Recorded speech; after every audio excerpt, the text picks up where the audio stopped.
సత్యసాయి జిల్లా కదిరి మండలం కుమ్మరవాండ్లపల్లెలో చోటు చేసుకున్న దారుణం ఏంటంటే, తెలంగాణలోని సూర్యాపేట జిల్లా తుంగతుర్తి మండలం కొత్తగూడెం గ్రామానికి చెందిన వెంకన్న కుటుంబం 10 ఏళ్ల క్రితం అక్కడికొచ్చిందంట.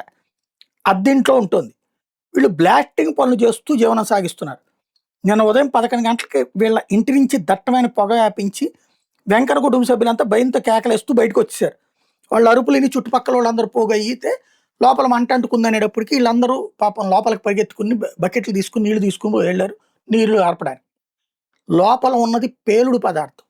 ఆ కుటుంబానికి తెలుసు అది. అది అంటుకుందని కూడా తెలుసు. అందుకే పారిపోయి వచ్చారు. ఆ వచ్చినోళ్ళు ఆ మొక్క చెప్పచ్చు కదా, మీరు వెళ్ళకండి అది ఏ గ్యాసో కాదు బాంబు అని. అది చెప్పలేదు.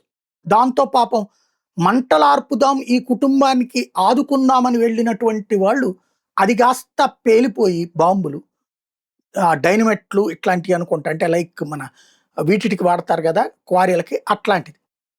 దాంట్లో ప్రాణాలు కోల్పోయారు. అవి అసలు ఇళ్ళ దగ్గర పెట్టకూడదు.